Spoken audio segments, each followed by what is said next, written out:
Hello, Pennsylvania. I won this place so much. We won.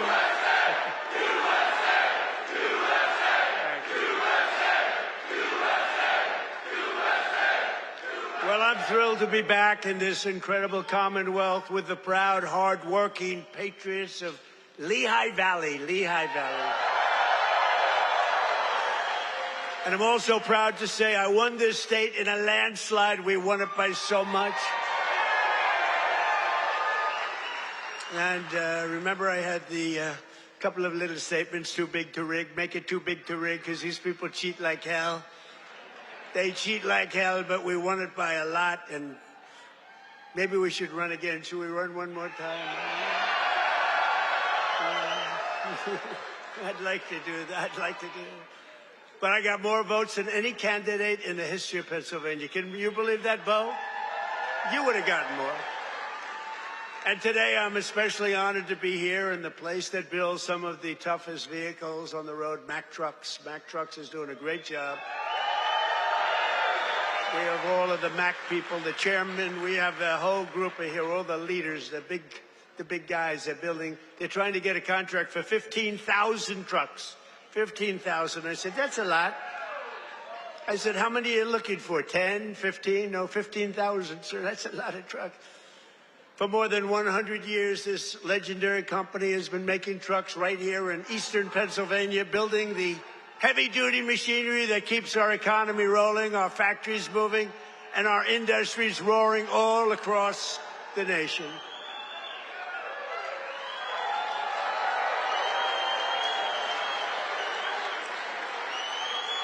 And you are the men and women who put your pride and spirit into those beautiful words, stamped on every Mack truck that said, made in the USA. It's made in the USA. And I want to especially thank the president of Mack Trucks, Stephen Roy, who I just met, who's a great guy, a great patriot, very Republican too, which I like. He's a very strong Republican. Stephen, where are you, Stephen? Stephen. We got to get a certain very talented congressman reelected. You know that. We got to get him. Where are you? Where are you, Mr. Congressman? We got to get you back in. Thank you. And thank you, Stephen. But a very special thanks to every single worker at this fantastic factory. The job you're doing here is incredible. And I know you're applying for a big one, and we'll see how that goes. We'll have to call up some people and see if it's good. If your price is right. Is your price right, Stephen? I don't know. Maybe we'll get it down a little bit. We'll get it down. 15,000 trucks. That's a lot of trucks. But that's what this is all about. It's greatness. You built this country, and you are the ones who are making America great again. We're the hottest country in the world. For decades, the workers of this Commonwealth watched globalist politicians let other countries rip you off and close your factories, rob your jobs, take them away to foreign lands. And then I came along. We stopped it very quickly. Then we had a rigged election. But they were so stupid, they kept everything going a little bit for us. And what we've done in the last year and a half, nobody's ever seen anything like it. They put America first. They put China first. They put illegal aliens first and everybody else first but you. But we put you first by a lot. But at long last, you finally have a president who is putting workers first, putting Pennsylvania first, and putting America first. We're doing that, and we're doing it like nobody's ever seen before.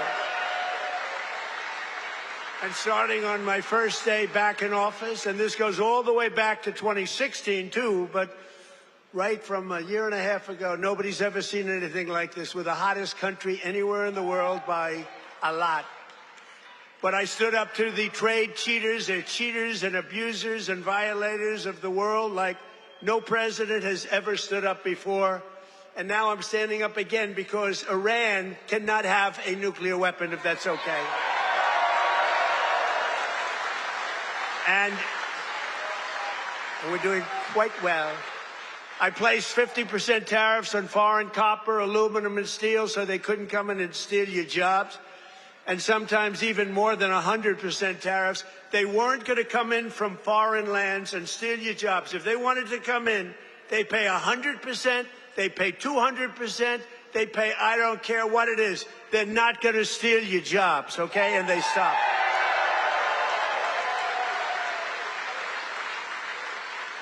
And right now we have more factories being built, and I mean car factories, AI factories, factories of every type, than we've ever had in the history of our country by 3 times.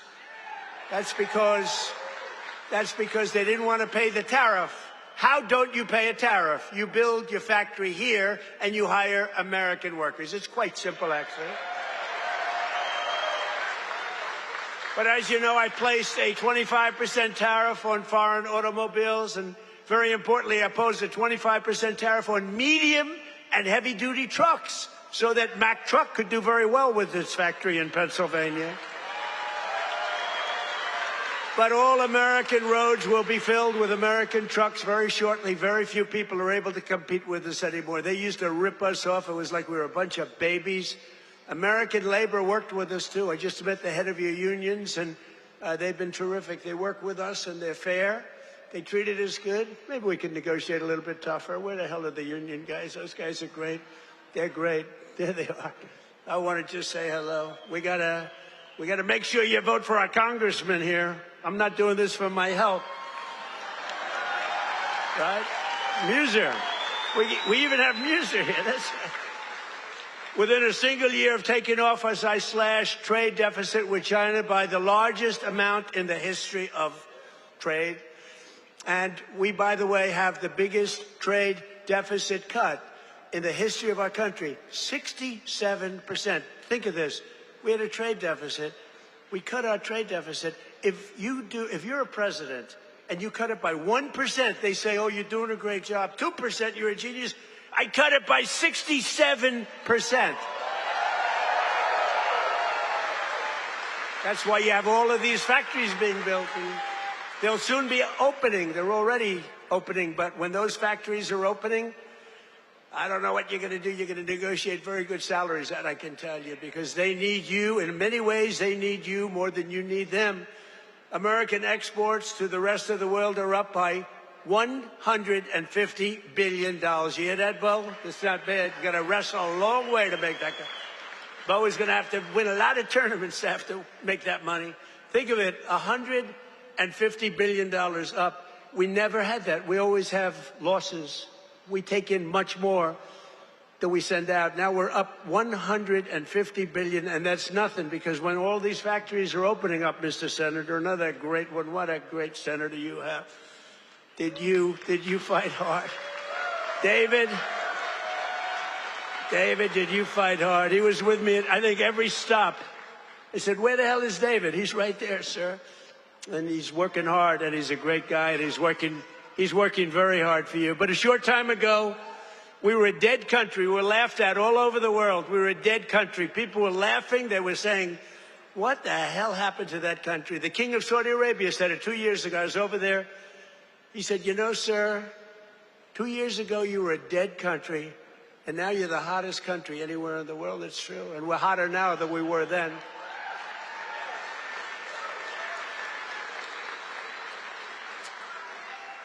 He then proceeded to announce that he's investing $2 trillion in our country, along with Qatar, along with UAE. Bahrain is investing, Kuwait's investing, but countries from all over the world, they're all investing in the United States. 2 years ago, they wouldn't even think of it. They thought we were finished. When I went to China 2 weeks ago, I met with President Xi, and we greeted each other, and he looked at me and said, man, do you move fast. Because they thought they had us, but now it's really the opposite. We are doing numbers that nobody's ever seen before, so it's great. It's great. We had a great meeting. But as you know, we just achieved a historic peace agreement with Iran to end the conflict in the Strait of Hormuz. And by the way, yesterday, 19 million barrels of oil flowed out of the Strait of Hormuz, a very beautiful place. That's the That's the most oil in the history of the Strait. No, it's never been any, you've never seen anything like that. It's called an oil gusher. And most importantly, we are ensuring one thing very importantly, because this is why I did it. I did it for this reason, 99% for this. Iran will never have a nuclear weapon, and they've agreed to that. But remember, this wasn't easy. We had 47 years worth of presidents and other people, other countries too. We're not the only one that never did anything. They were the bully of the Middle East. And now we're leaving Iran with no Navy, no Air Force, no anti-aircraft, no missile capability, no nuclear program. We're leaving them without any nuclear capacity, and they've agreed to that. And we're getting along quite well, although if you read the fake news, you never know. Think of it, the fake news. They have no army, they have no navy, they have no air force, they have no anti-aircraft. We can fly over Tehran just at will. Nobody going to do anything to us. And then I read the fake news that they're doing quite well. They're not doing quite well. These people right there, look at all of them. Whoa, whoa, whoa. That's a lot of press. That's almost as much press as Bo had at the White House last week when he knocked out his opponent in the first round. Right? I think you had more. Bo had more press. But the Iran economy has been crushed, and their defense industrial base has been damaged so severely that it'll take them many years to rebuild, many, many years. And now we're trying to work out a deal that's fair. And we also want to work out a deal. You know, the stock market hit a new high today again. And oil, for the first time in months, hit, think of it, $70 a barrel. So we got at 70. That equates to a very low price. That oil is going to come charging down. And with oil comes everything else. Because I inherited from these Democrats. You know, they're Democrats. I changed the E for a U. It's very simple, Democrats. I don't know why I didn't think of that 9 years ago. I just thought of it about a month ago. They're Democrats because their policies are so dumb. Men and women's sports. You know, Bo is with one of the great champions, Tony. Tony, could you have taken most women in the heavyweight championship? He was the heavyweight champion of the world. Do you think you would have had trouble with a woman of approximately your size? Be hard to find a woman of your size, but if we did, I think you would have been okay. What do you think, Bo? Could you have handled it? I think so. What about you, Bo? Could you handle a woman of approximately your, 182 or something? Think there's a 182-pounder that could give you a little tussle? I don't think so. I don't think so. He's such a nice guy. She'd say, no, not really. I don't think so. When she looked at those ears of Bo, when she looked at those ears, she'll say, I'll take a pass. She'll say, I'm not going to fight that guy. The average price of gasoline nationwide is down 60 cents a gallon just from a short while ago. And remember this. We had to make this detour. We had to go to Iran. You can't let them blow up the Middle East and then us, if that's possible. We would have gotten them before, but they would have blown up Israel. They would have blown up the entire Middle East. You can't let that. You want to see a bad economy? That's a bad economy. So, but remember that our oil in the middle of this conflict was less than it was for Sleepy Joe Biden. And we're putting out a fire. Biden, Clinton, Bush, all of them. Barack Hussein Obama. Have you heard of him? Have you heard of Barack Hussein Obama? None of them did anything. Obama gave them $1.7 billion in green cash. Remember, on a 747, they flew over piles of cash. $1.7 billion. Gave them hundreds of billions of dollars and thought they could bribe them into peace. No, the only thing they understand is what these guys in the front row understand is the hammer. Because if you look at what we did to their nuclear capacity with those beautiful B-2 bombers, that was truly a hammer. In fact, we named it a hammer, Operation Hammer. But our economy is ready to soar to levels the world has not seen before. I believe that, David. I think it's going to levels that nobody's ever seen before. All these factories are being built, and they're going to be occupied, and they're hiring people now. And it's going to be something very beautiful. I don't know who's going to follow me, but remember that I was the one that did it, okay? Somebody's going to walk into office and they're going to have the most successful country in history, and they're going to be bragging what a great job they did. Now, we did it. In 4 long years of the crooked Joe Biden administration, they got less than $1 trillion of new investments. So think of it, Crooked Joe. What do you like better, Sleepy Joe or Crooked Joe? Ready? Sleepy Joe. Crooked Joe. I'm surprised. I like Sleepy Joe better, but Crooked Joe. They're both good. I use them both. But in less than 1 year, so they did much less than $1 trillion of investment from outside the world. Much less than $1 trillion. We just have the final. We had 11 months at 18, but we just got the final. $19.1 trillion in 12 months. Can you believe it? Investment from all over the globe. And since the election, the stock market has set 73 all-time records. In other words, yeah, sit down. We've got plenty of time here. It's an honor that you're all standing. Oh, look who we have, the Wall. Stand up, Wall. Look at this guy. Oh, I'm going to get a suit just like that guy. I'll bet he's been to 200 rallies. Him and, where are my guys? Oh, look at my guys, front row Joes. I got these front row Joes. And where are the women from North Carolina? They're here. They travel all over the world. I don't know what the hell's with their husbands. These beautiful women from North Carolina. They travel all over. They went to 200 rallies. How many rallies have front row Joes gone to? Hundreds. Everyone. And then it was very sad. My last rally, I said, I may never see you again, right? And then we won the election in a landslide. And who the hell do I see? I see my front row Joes. So I'm happy about that. Thank you. What a group. We had some group. We'd be all over the place. And when they didn't make the front row, it was very demeaning to them. They were not happy, right? But the front row, they became actually very famous, front row Joes. And the typical 401k, as you know, is up almost $30,000 in, it was 12 months, it was 13 months. It's up 44%. Think of that, up 44%. Because, you know, as goes the stock market, so goes a lot of your own wealth. And I tell about this police officer. I met a police officer first time, similar thing, but now the numbers are even more. I was in New York. I met a great police officer, New York finest. And he said, sir, I want to thank you. I said, for what? He said, my wife didn't think much of me, very much. We were having marital difficulty, actually. She thought I was nothing. I'm a police officer. I'm a tough guy. I looked at him. The muscles were all over the place. He didn't suffer from that. But she thought maybe that muscle wasn't so good because he was always losing money in the stock market. And he said, sir, in the last year and a half, my 401k is up 74%, sir. And she thinks I'm Warren Buffett. She thinks I'm a super genius. I said, how are you getting along with her? He said, well, I'm not so sure I like her anymore, but I won't tell you that.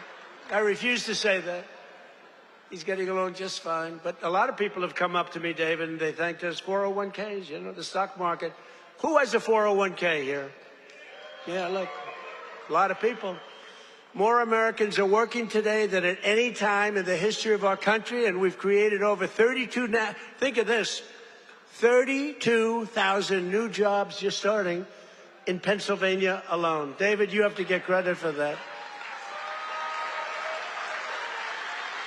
And in the last few months alone, we've added 2,600 Pennsylvania manufacturing jobs, and that number is going to go much, much higher as the factories start to open. Because right here in Lehigh Valley, Eli Lilly has just announced, great company, by the way, drug company, a $3.5 billion investment in a brand new state-of-the-art manufacturing facility right down the road. That's going to create over 1,000 jobs, just that one.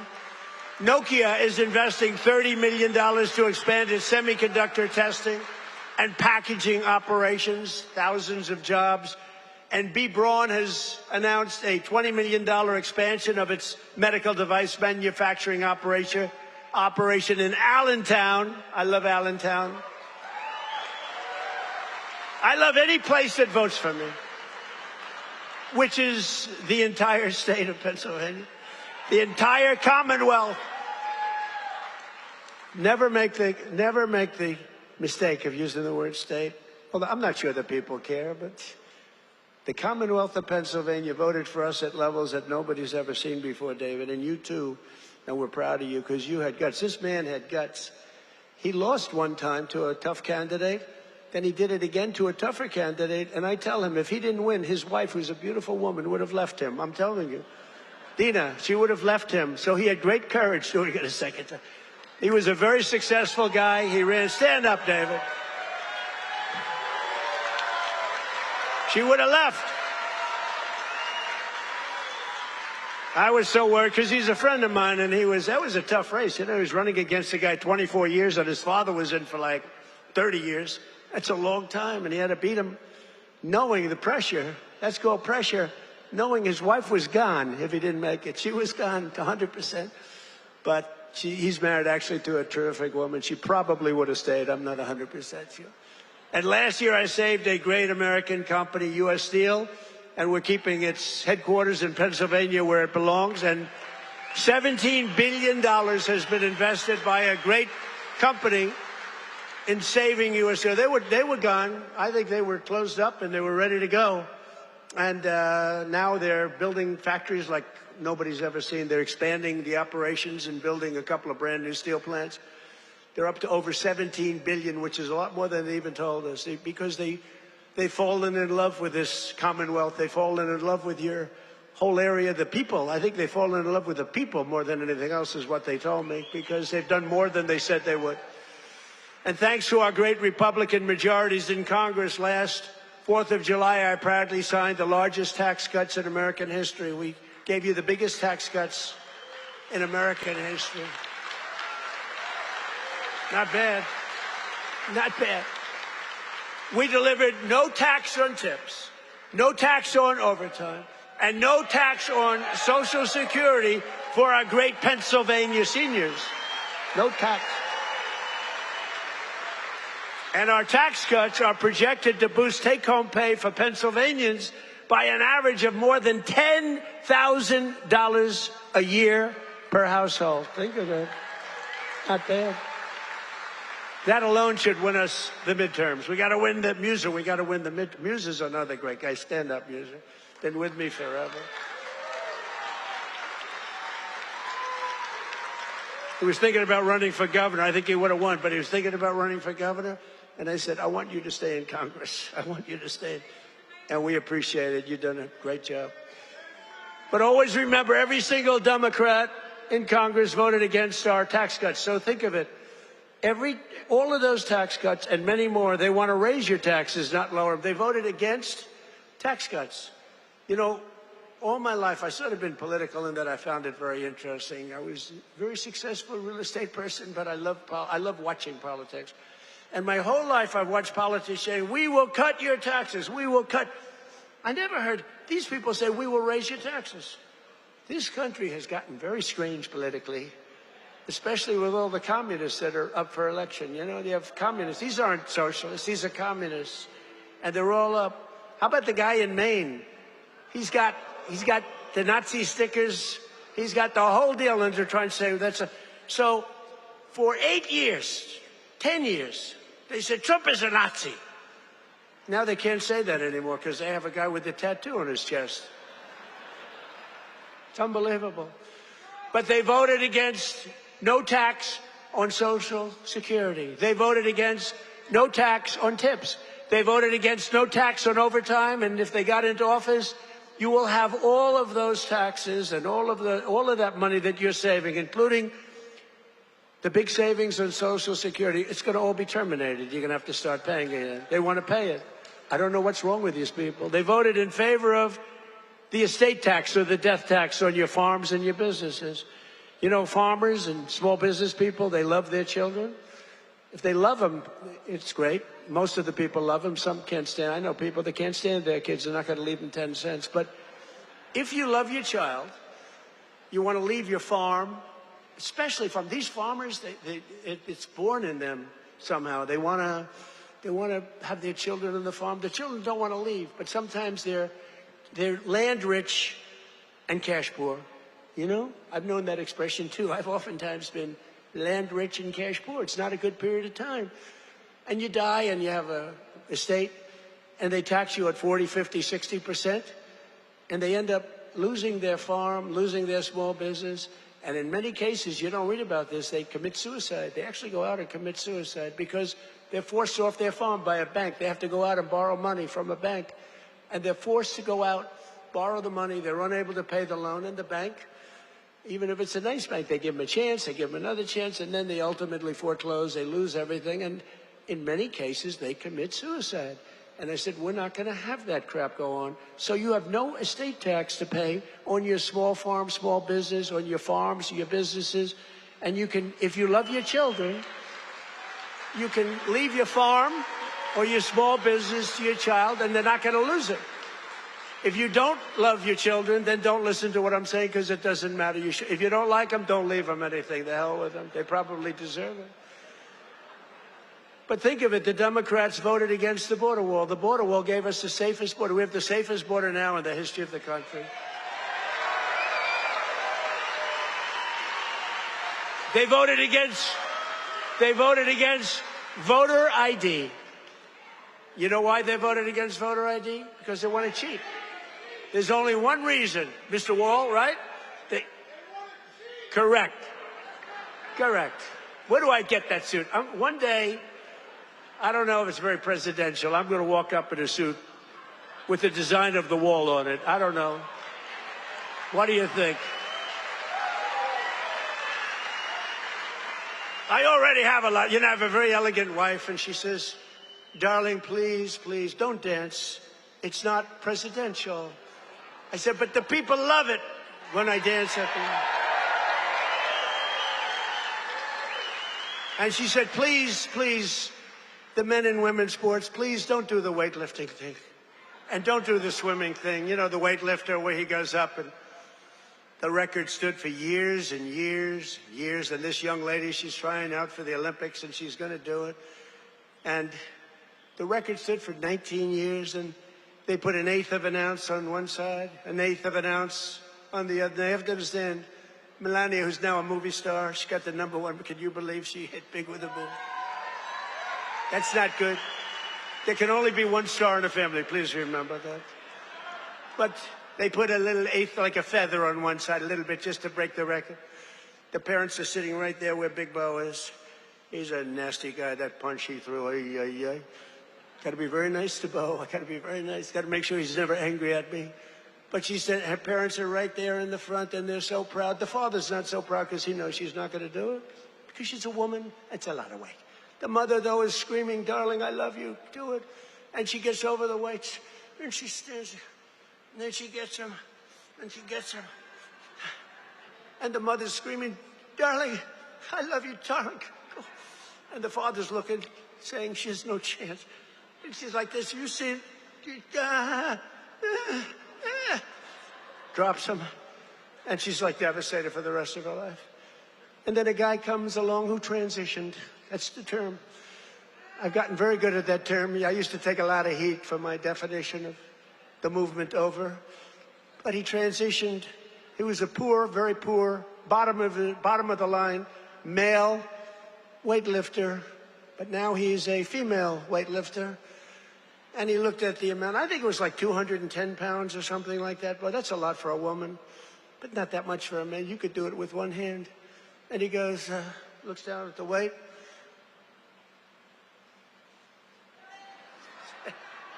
I think he did a few things for emphasis. And he won the medal. And everyone said, oh, isn't that wonderful? Are we crazy? Men should not be able to participate in women's sports.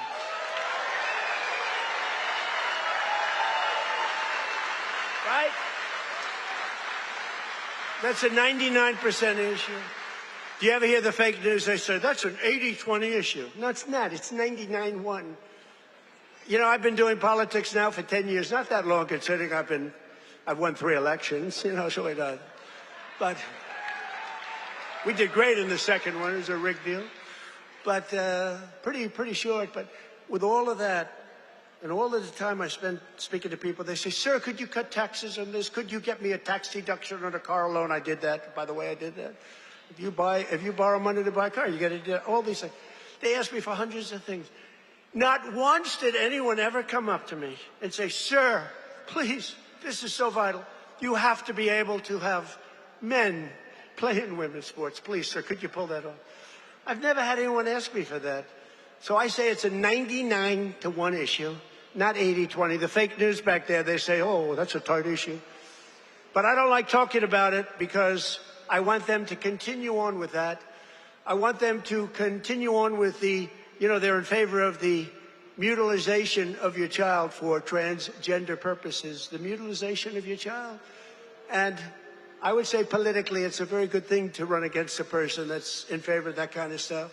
So we let them, we don't bring it up during off-political seasons, but we have a political season coming up. And they'll be doing all of that nonsense, and they're going to lose a lot of elections. And now, if you look at New York, we have all communists running. They're all excited. They're going to win their primaries, but I can't imagine they can beat a normal Republican. So I think it's a good thing, Musa. What do you think? I think it's a good thing. Wouldn't you like to run against somebody like that? Well, Shapiro's not that much better, to be honest with you, but I won't say. They're all being forced. They're all being forced. A guy like Shapiro, he's going to be forced to the left. Otherwise, he's not going to get the nomination.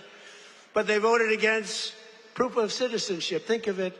We'd like to have proof of citizenship. You walk into the voting booth. Would it be okay, sir, if I looked at your citizenship? How dare you ask me for my citizenship? In California, if you ask that question to a voter, you are criminally liable. In other words, they can put you in jail. If you say, sir, do you have proof of citizenship? They put you in jail if they ask that question. You're not allowed to ask that. Did you know that? It's the craziest thing I've ever seen going on. Hey, did they screw the kid, Pratt? Boy, he's leading, and all of a sudden he's lost. And it was sort of interesting.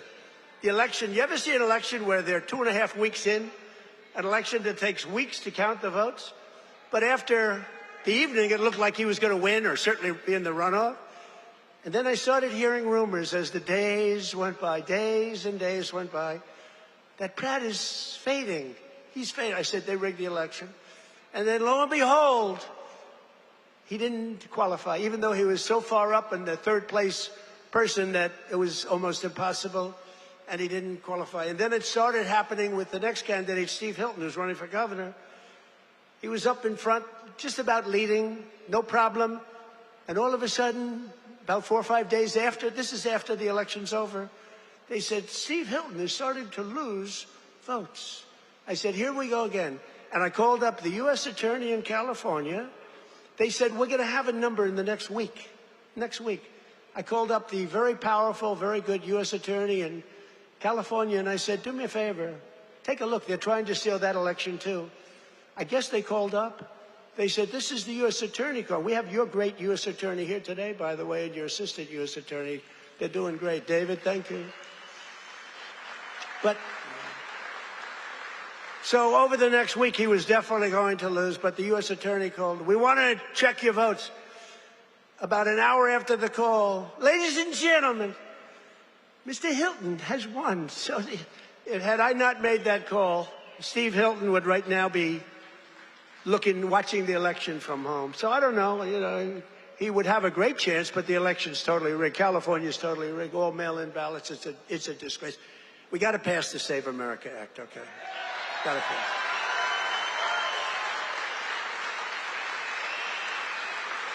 We got to pass Save America, you, McGee.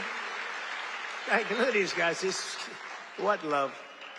A friend of mine is a very big real estate developer, but he's got a problem with speaking in front of crowds. He chokes, he chokes like a dog. He said, how do you do it? I say, it's easy because there's so much love in the room. There's so much unbelievable love. It's easy to do, No, he's got this tremendous fear of speaking. He said, the guy's a major player. Most of you have heard of him. And he's a killer. He destroys people for a living, financially, not physically, financially. Physically, he can barely walk. He's a basket case. But he's up here. He's very smart.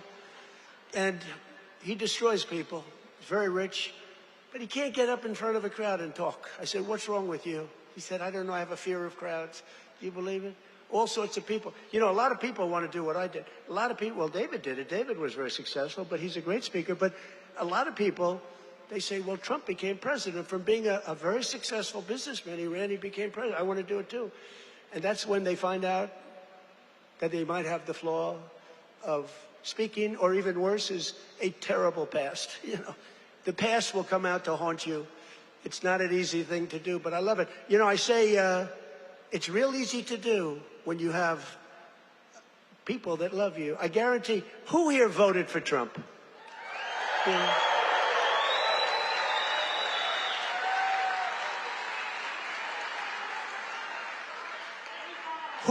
Who didn't? Well, this is dangerous, so don't raise your hand. Think you're going to be cute, because you might be in big problem. Then they'll blame me for causing problems.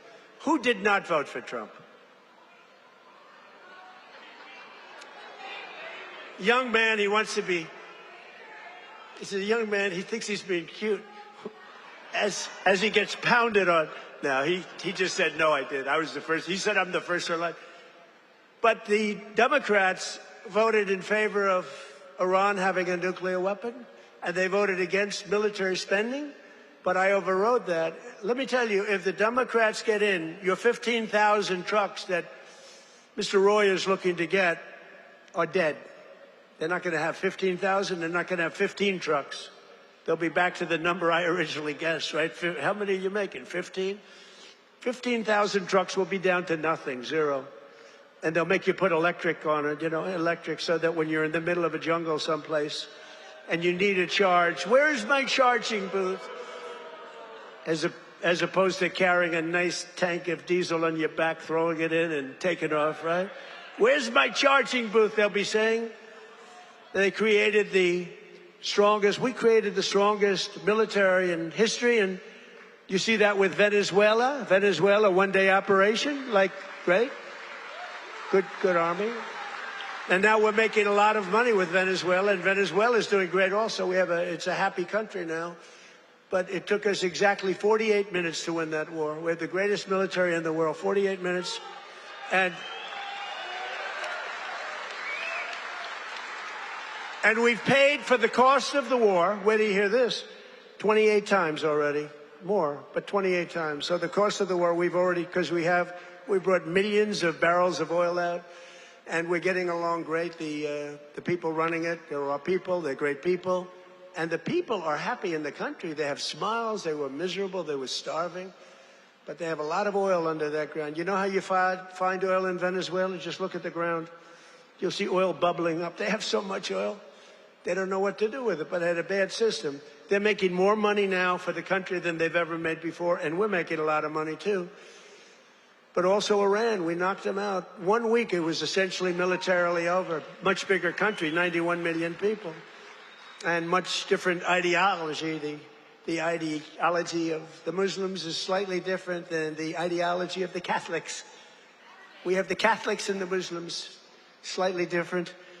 But Venezuela's been great, and Iran's been great. I mean, you know, if Iran's reasonable, if they're smart, otherwise we'll have to finish the job, which will take about maybe less than a week.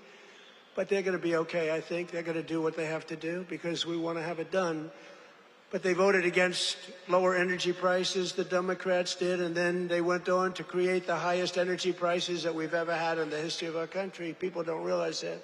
Much higher than ours during a war. They had the highest inflation in history. The highest inflation in history. They say 48 years, but that's sort of history as far as I'm concerned. And they were absolutely terrible on affordability. Remember, I got here? My first day, the fake news is screaming at me, what about affordability? I'm only here 1 day. Remember, eggs were up about 5 times higher than they ever were. And we have prices are coming down right now at levels that you've never seen. And now with oil crashing, you're going to see something really amazing. And to top everything else, they let 25 million people into our country, many of them criminals and thugs and people from mental institutions and drug dealers. They even let 11,888 murderers into our country. Murderers, 11,888, more than 50% of which have killed more than one person. And I've gotten the worst of them out. We've gotten them out, Tom Homan and our whole group of people.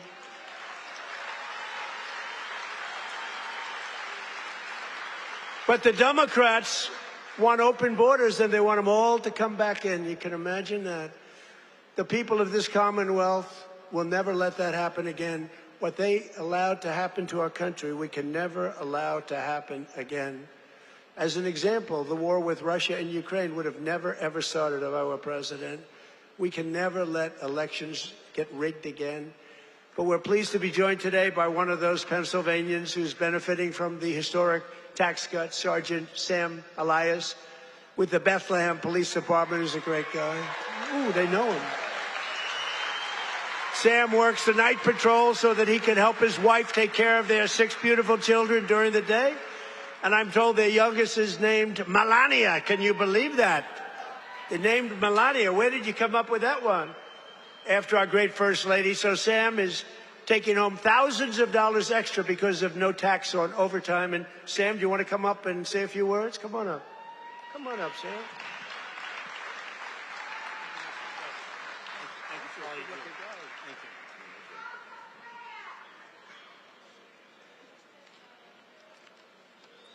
Thank you. Good afternoon, everyone. I'd like to express my appreciation to President Trump, Congressman Ryan McKenzie, and the entire White House administration.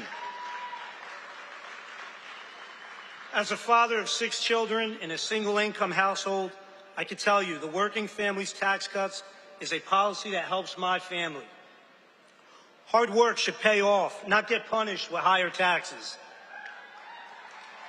Time to cover these shortages. Some pay periods, officers are working over 40 hours of overtime. That's why I'm grateful for no tax on overtime. Thank you, Mr. President.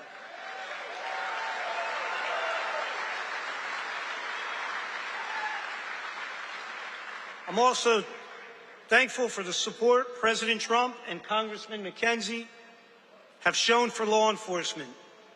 You understand that communities thrive when we invest in public safety. Congressman McKenzie has stood strong with public safety and working families. And that's why he's been endorsed by the brothers and sisters of Bethlehem FOP Star Lodge 20.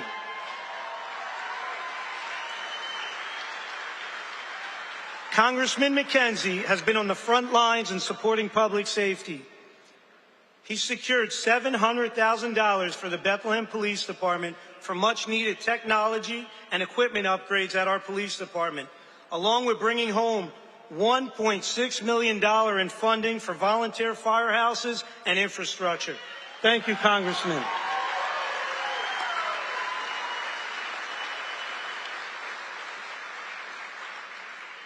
I'm a very grateful American, a son to Lebanese immigrants who came to the United States 50 years ago in pursuit of the American dream. My 80-year-old father is here with me today.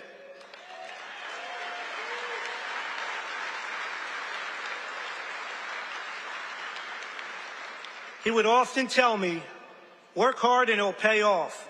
Well, 50 years later, thanks to President Trump and Congressman McKenzie, my father's dream has come true. I thank you for that.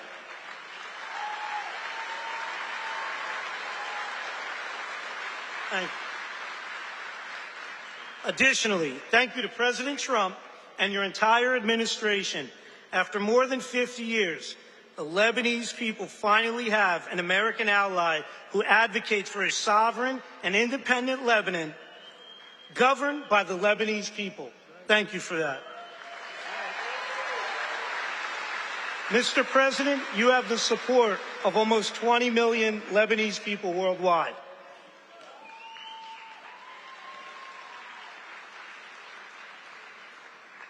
Leadership is more than a title, it's action. I'm grateful for the actions coming from President Trump and Congressman Ryan McKenzie. Your actions have prioritized the American dream. Less taxes, safer communities, and America First policies. I thank you, President Trump. Happy belated birthday, and happy birthday to the United States of America. Thank you, and God bless. Thank you, Mr. President.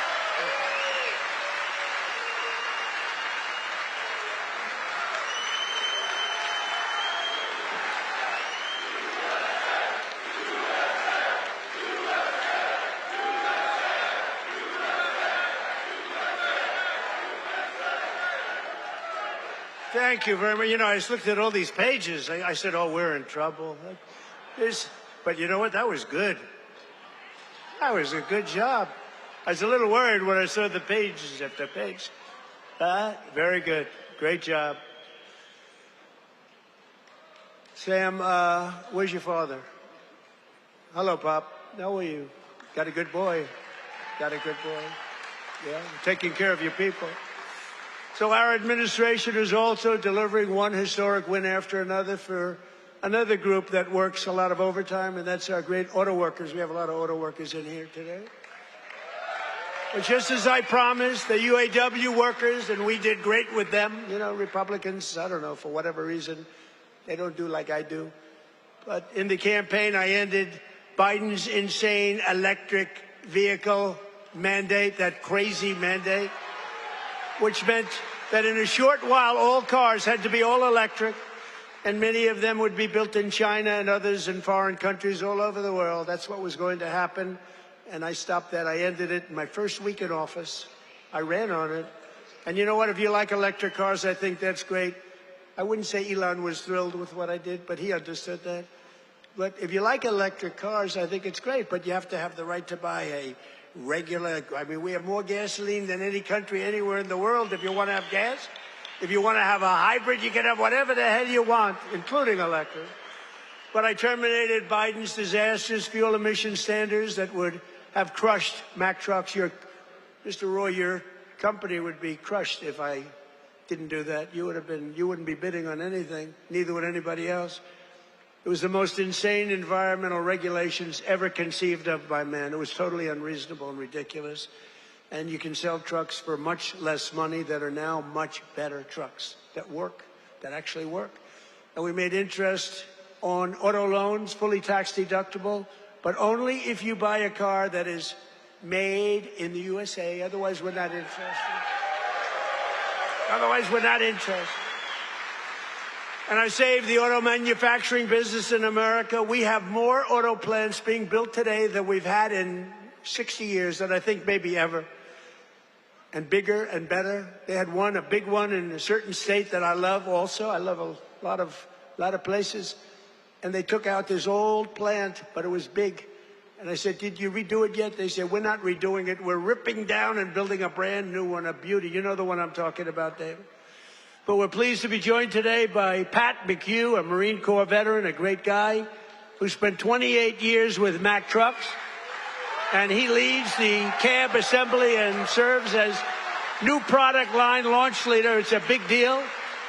And Pat's grandfather worked here, his dad worked here, and now his son is working here and doing well. And they know how important it is to keep manufacturing jobs in Pennsylvania. Pat, say a few words. Thank you, Mr. President.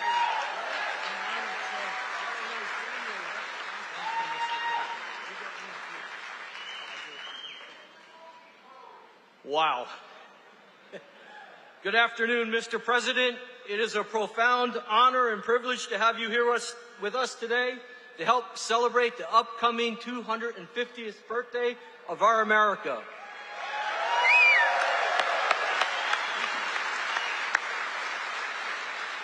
And most recently, our 125th anniversary of building Mack trucks.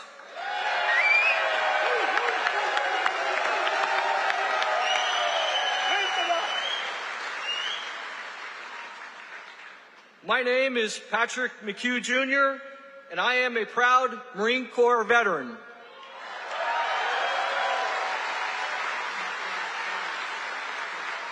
In addition to that, though, I am an even prouder Mack truck employee.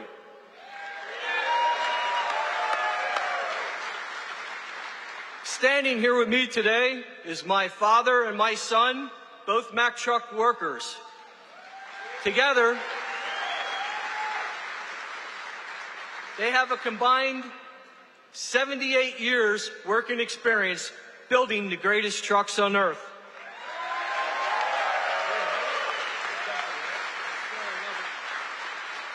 You can say Mack Trucks runs in our blood.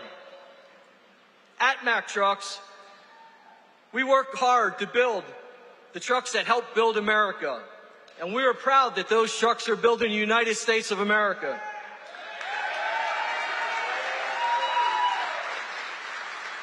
Along with our UAW colleagues, we're open for business and we're producing the best quality trucks we ever have. On behalf of our entire team, we warmly welcome you to our plant, Mr. President, home of the finest trucks in America, built by the most skilled and dedicated workforce in the trucking industry.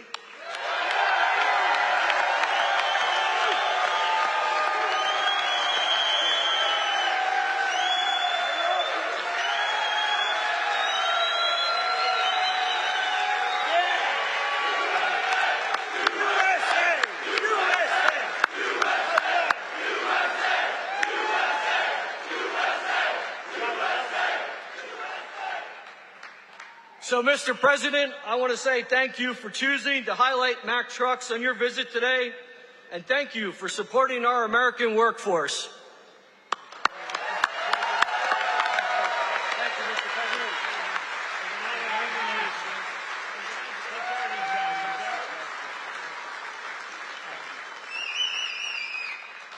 Thank you, Pat. That's a good family. That's a great family. Great people. They're proud of your company. I want to also thank two people, very special people, because I know them and I know what they do, and it's not easy, but they've done a great job. David Durgan and Timothy Herzog of the UAW committee. Where are you guys? Thank you.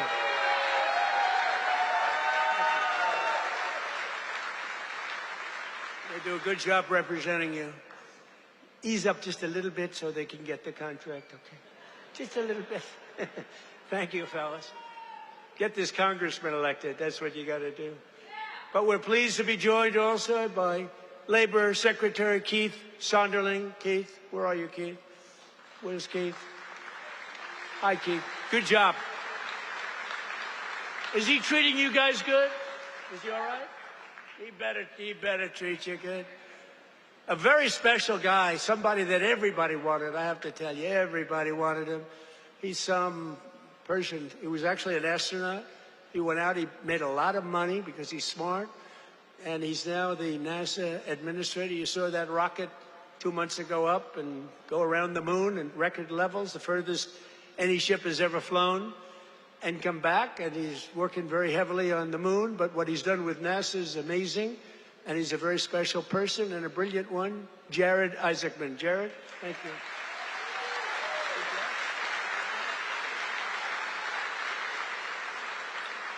Great job.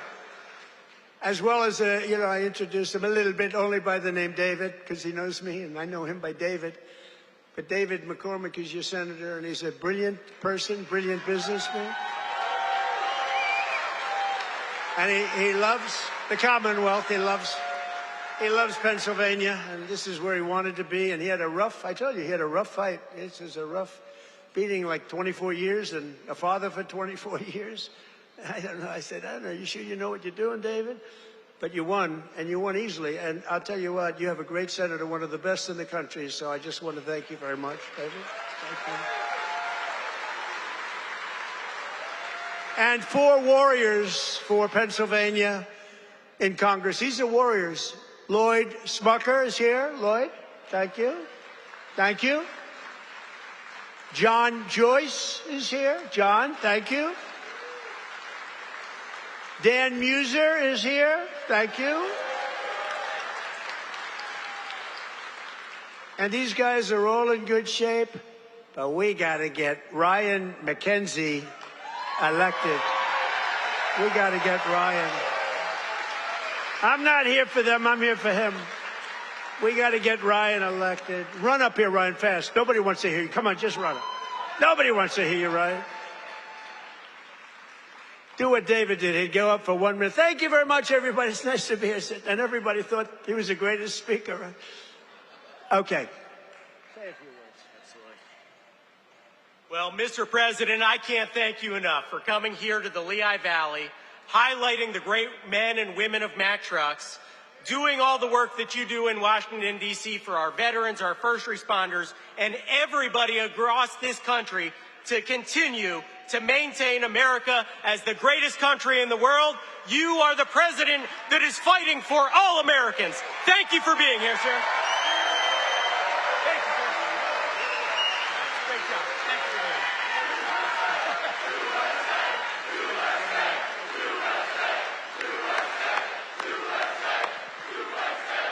That's great. Wow, that's great. He learned something from you, David, huh? That's great.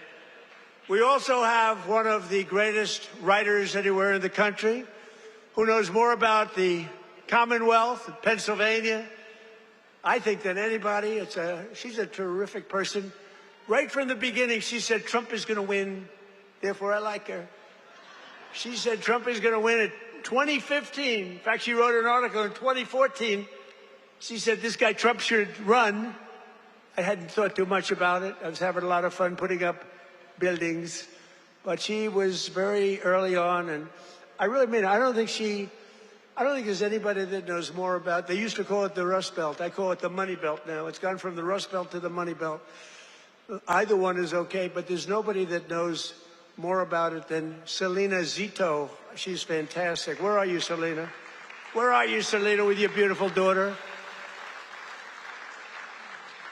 Thank you, Selena. Selena's an incredible woman, and her daughter is following in her footsteps. She's just been so good. Very powerful writer, actually. Some of the biggest papers in the world. It's nice to have good stories on occasion, truthful stories. Thanks as well to the president of the NRA who's here with me, Bill Bockenberg. Bill, stand up.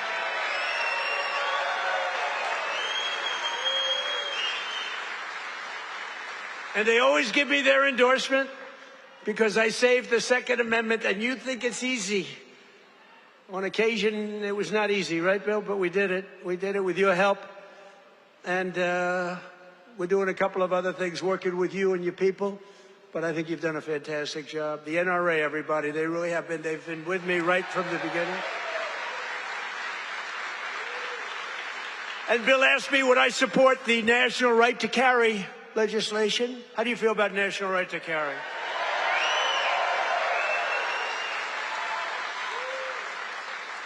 That's my free poll. You know what that is? That's a free poll. I don't have to pay $300,000 to somebody that doesn't even do polling, you know, to give you phony numbers. See, those are real numbers. National right to carry. Yeah, we're working on it. And we have a very special guest who you just saw on the highest rated fight show ever in the history of television, the UFC Freedom 250. So this guy, well, I just have to set it up a little bit if I don't mind. Because I'm thinking, you know, I'm a similar size. I weigh more than he does, actually.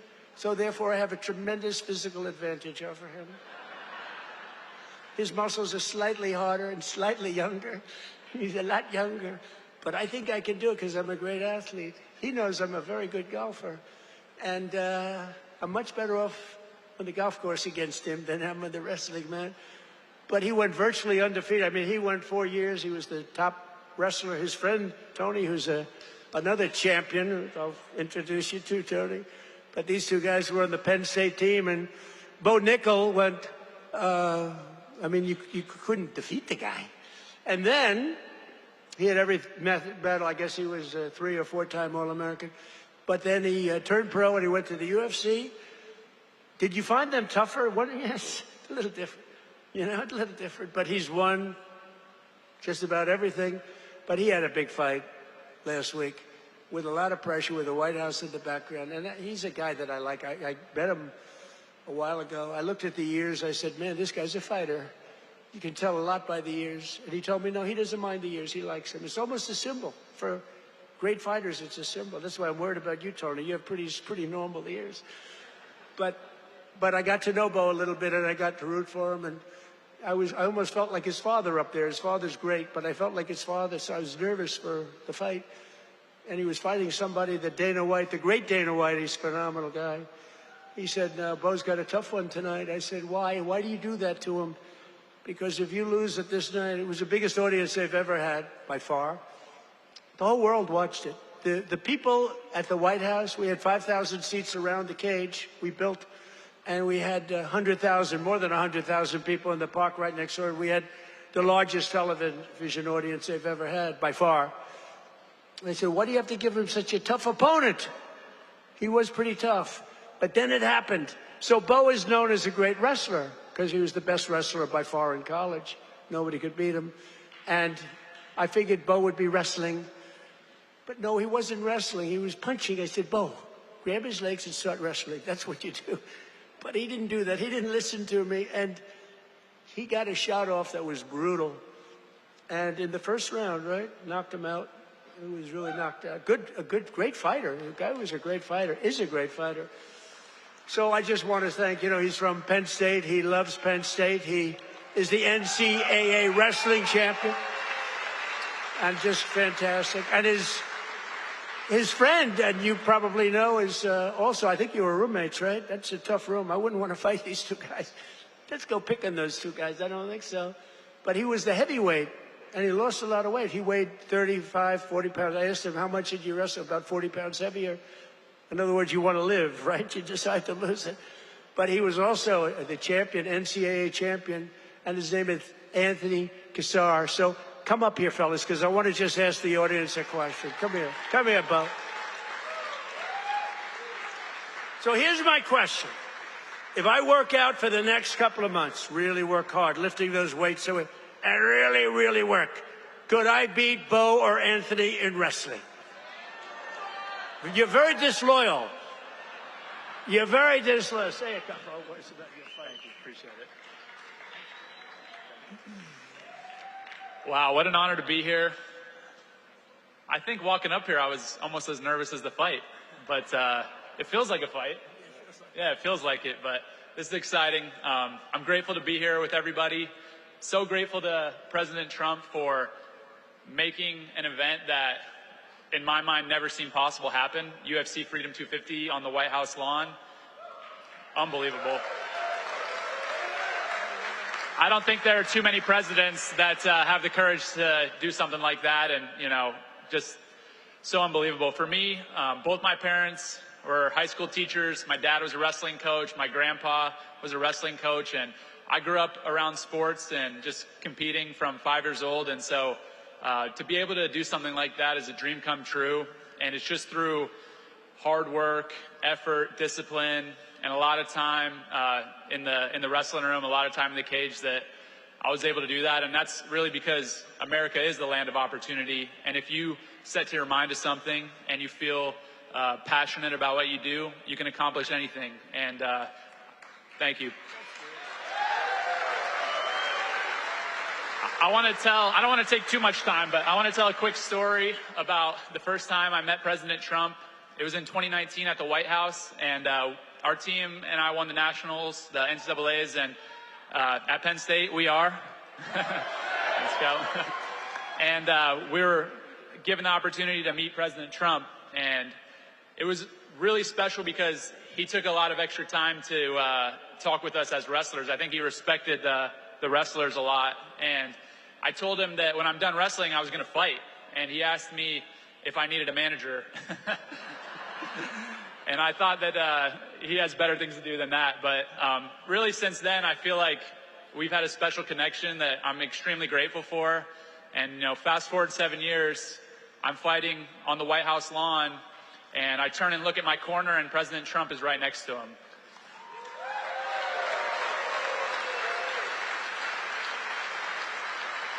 And so it felt to me like he was in my corner. I know that was something that was just so special, and I feel like just incredibly grateful. And overall, the whole week of the experience, everything, the word that kept coming to mind and the emotion that I kept feeling was gratitude.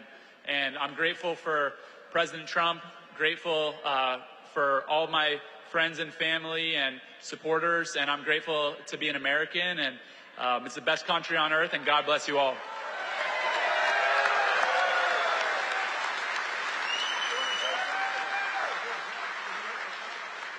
How's everybody doing? This is an awesome crowd. I'll keep this really short. It's just an honor to be here. Bo and I have been roommates since our freshman year at Penn State and never could have imagined this, but it's an honor to support Mr. President, this great nation, and the American workers that build the foundation of the United States of America. So as a small business owner, real estate investor, I just want to thank President Trump for the big, beautiful bill, all he's done for small business owners. And most importantly, I pray that God will continue to bless him and guide him to lead this great nation. And God bless all of us. Thank you.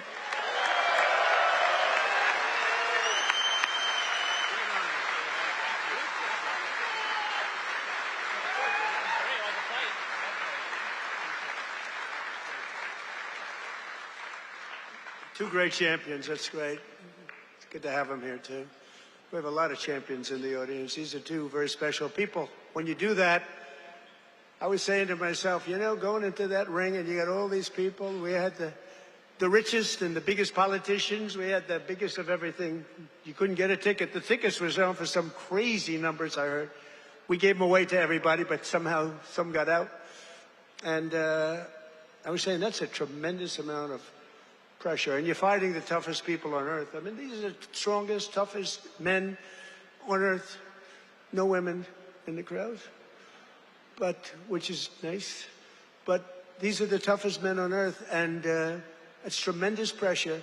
And you know, the muscles, you got the muscles, you guys, you got the big strong muscles, but you got this muscle too, because it takes much more than just the normal muscle to win those matches. I mean, the strategy and the genius that goes into it. It is a genius. A lot of people wouldn't understand that, but there's a genius. There's a genius in sports, but there's a great amount of courage and power that you have that a lot of other people don't have. So congratulations, really great job. Great job. Good to have you here. In everything we do, we're once again fighting for the people of Pennsylvania, and that includes our amazing Pennsylvania oil and gas workers. And I ended last administration's war on Pennsylvania energy, and I signed an order to drill, baby, drill. That's what we did. Right, David? And you helped. The United States is now the #1 producer of oil and gas on earth, larger than Russia and Saudi Arabia combined by a lot. Think of that. Who would have thought that? We were in 4th place. Now we're larger than, and that doesn't include Venezuela. Include Venezuela once, because it's essentially should be included. I also ended the war on clean, beautiful Pennsylvania coal. In fact, in my administration, you're not, because you know coal was dead. China uses it. Other countries, very successful countries, use it.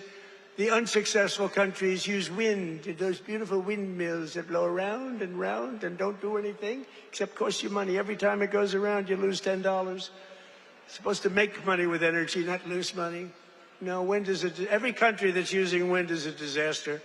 Every country that's using our beautiful substances from underground are doing very nicely, thank you. But in my administration, you're not allowed to say the word coal without preceding that word with the words clean, beautiful. So you say clean, beautiful coal. And I have Secretary of the Interior, Doug Burgum, who's fantastic, and Chris Wright. And they made a speech about coal, and they mentioned coal like 50 times in the speech. It's all about coal. And they kept saying, clean, beautiful coal, clean, beautiful coal. I said, no, it's enough. It's enough. But we're not allowed to use the word coal without saying, because what they can do with coal today is amazing. It is clean. It is beautiful. They can clean it. And it's a very powerful form of energy. And if you look at China, they're building 57 coal plants throughout, big monster plants all over their country. And then we're not supposed to do that? No, we're doing that. Clean, beautiful coal. We've invested over $1 billion to save dozens of coal mines. We've saved them. They were ready to close, and some had closed. And more than 100 coal power plants, including the Keystone and the Conemaugh generating stations, right here in Pennsylvania, as you know, are really moving now and employing a lot of people. They were all getting ready to close up. They were essentially closed. We're working hard to lower the cost for all consumers, and we want powerful energy. Under my administration, the most favored nation agreements on drug prices that we just did are delivering the largest prescription drug price cuts in history, with numbers like 400, 500, and even a 600% reduction from where it was. Think of that. That alone should win us the midterm. And the fake news back there refuses to talk about it because they know how good it is, because they can't produce it. They've been trying to do it for years. Favored nation. We paid the highest drug price in the world by far. As an example, for the fat drug, which Bo and Tony don't need to take, but a lot of people are taking. Who takes the fat drug? So in New York, think of it, it was costing a fortune. Many, many times it was costing $1,300. And in London, it was $87. And a friend of mine who's extremely fat, sloppy, but very brilliant. He's a brilliant businessman, but he's a slob. There's no question about it. Very neurotic person, which you need sometimes to be successful. But he called me up. He used to call me Donnie. Donnie! Now he calls me Mr. President. That's a sign of great respect. But he said, President, I just came over here and I bought, I won't say Ozempic or whatever the hell it was, but I bought the fat drug. I said, I didn't know you used it because it's not working. And I used him as, he's begging me not to use his name, so I won't. But he's a very successful guy. He's actually a pretty well-known guy, brilliant business guy, worth a lot of money. And he checked. He just, he said, well, how come in London I just sent out and I'm paying $87, and in New York I'm paying $1,300? I said, because that's the way the prices are rigged. And it's rigged. The whole world is rigged against us. And I said, but you know what? You brought it out better than anybody could bring it out, because I've been looking at it. They all said it was impossible to do. And I went to the drug companies. I said, well, it's not going to be any more. You're going to raise their price a little bit. You're going to lower ours a lot, because the world is bigger than us. So it really worked that way. And they said, well, we'll do it. They were very unhappy, but they knew I wouldn't get it from the countries, because you had to get it from the countries. Then I went to France. I said to a very nice man named Emmanuel Macron, I said, Emmanuel, you got to raise your prices on drugs. Of course I will not do that. Why would I do that? Because it's unfair. We're paying 10 times more than you, and you're going to have to raise them a little bit. We're going to drop ours a lot. He said, no, I will not do that. I said, yes, you will. He said, I will not do that. I said, yes, you will. We're putting a 100% tariff on all wines and champagnes coming into the United States. He said, yes, I will do that. I promise. And I had the same conversation with Germany, with every country, with UK. Every single one of them within 5 minutes agreed to do it. Nobody could believe it. And they agreed to raise their price, and we have gotten the biggest price reductions in the history of drugs, medical. Nobody's ever seen anything like it. So instead of paying $1,300, you'll be paying about $175. Nobody's ever done that before. And this is on many, many drugs. A pill that sells for $10 in London and selling for $150 in Texas, or any place, it's all the same in the United States. They basically discriminated. So now instead of $10, it goes to $20, because again, the world is a big place. And we would bring ours down to 20, from like 150 down to 20. This is the kind of price reductions you're getting. Go to Trump.com, by the way. And I didn't name it. That was Bobby Kennedy that did it with Dr. Oz. Everyone thinks I named it. I did not name it, but that site is through the roof. And these are the biggest price reductions in the history of our country for anything having to do with drugs, prescription medicine. So that alone should win the midterms. And there's a real chance that they would end it, because they're totally controlled by these foreign countries, the Democrats. So starting next week, weight loss drugs will be available for just $50. Think of that. For seniors who previously had to pay $1,200, $1,300, $1,400, couldn't pay it. Think of that. Now, they don't want to write. Look, they turn the cameras off when I talk about it, because they don't want good stuff for us, because they don't want us to win elections. And why, I don't know. Why they want to have people pouring into our country, why they want to have high taxes, why they want to have all of these problems that took place over the last 4 years of the last administration. One of the worst administrations in history, but that the other ones wouldn't be much better because they have all of these crazy policies. They've gone communist. But just over 1 year ago, we inherited the worst border in history, but I quickly turned it into the most secure border in the history of our country by far. Almost nobody is able to get in.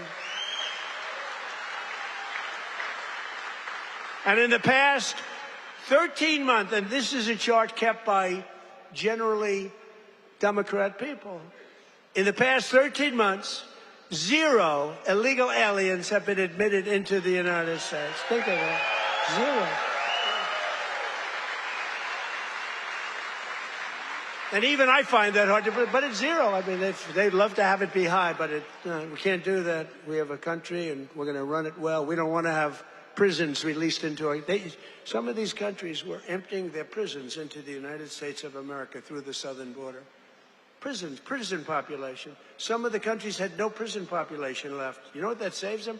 Some of them had no mental institutions. The mental institutions were taken. All of those people were taken to our southern border and allowed to just walk freely into our country under Sleepy Joe Biden and his group of thugs, their group of real thugs. Weaponization, that's all they're good at, weaponization and cheating on elections. In 2025, we achieved the largest drop in the murder rate ever recorded in the history of our country, despite the fact that we haven't gotten all of these criminals out of our country. We had the lowest since 1900, that's 125 years ago.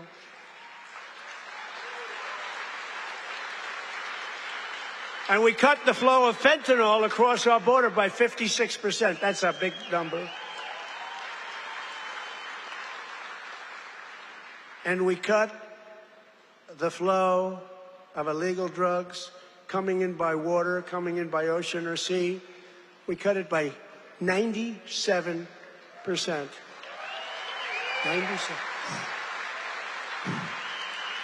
97%.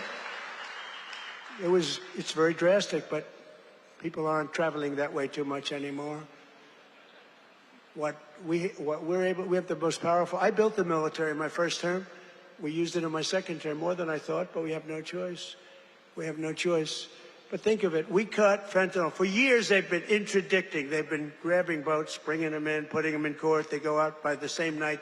They're back sending drugs by the ocean, by the Gulf, by the sea. And now it's down 97%. And we're looking for the 3%, because I think those 3% are more brave than Bo Nickel was any day. The 3% of the people that are willing to get into a boat to deliver drugs now, they are the bravest people perhaps anywhere in the world. But it won't happen long. But what we've done is amazing. Our military, we have the greatest military in the world. We have the greatest law enforcement in the world.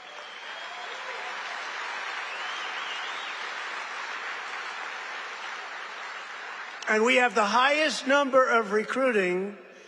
So a year and a half ago, it was headlines. Nobody wanted to join the military, the Army, Navy, Marine. Nobody wanted to join any of them.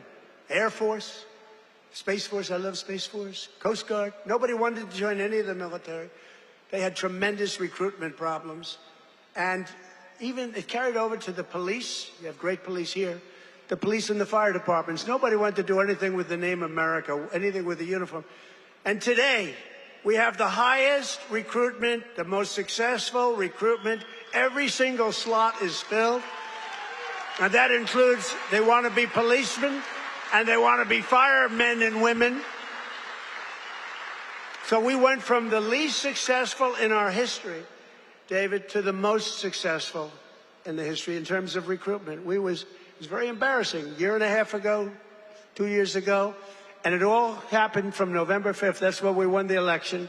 From November 5th on, everybody wants to be a soldier. Everybody wants to be in the Army, the Navy, the Marines. They want to fly the jets in the Air Force. The Coast Guard is hot. Everything's hot. And, of course, Air Force. You know, I started Air Force. That was a part of the Air Force. The Space Force was part of the Air Force. I said, no, it's got to be separate. Got to do its own thing. And it's become. So we were in third place 4 or 5 years ago, and I put it in. We were losing to China and to Russia. And now we're totally ahead of both of them, like at numbers that they can't believe. Space Force could end up being one of your most important. To stop the massive theft of taxpayer dollars, including millions of illegals, we've launched the war on fraud, led by our great Vice President, J.D. Vance. He's doing a great job. Doing a great job. Smart guy. We ended Medicaid for illegal immigrants, and we redirected $50 billion to make the largest investment in rural health in the history of our country, hospitals and everything else in the rural areas. And with the help of our Republican majorities in Congress, we will defend our jobs, our factories, our safety, and we will defend our borders like never before. We will crush violent crime, impose harsh new penalties on dangerous repeat offenders that shouldn't be in our country, crack down on Marxist prosecutors and judges, and we will immediately end the most dangerous thing that's ever been put into our country from the standpoint of law enforcement. Is called no cash bail. You kill someone, you go to the judge, they let you out, then you kill somebody in the afternoon. It's crazy. That was the beginning of crime. We will pass the great health care plan to stop all payments to big insurance companies and give the money directly to the people so they can buy their own health care, which will be much better care at a much lower cost. And we will pass the Save America Act to protect our sacred American election.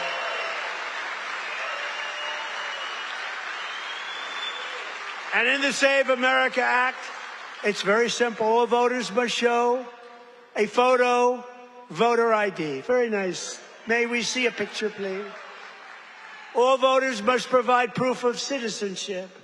And there will be no mail-in ballots except for illness, disability, military deployment, or travel.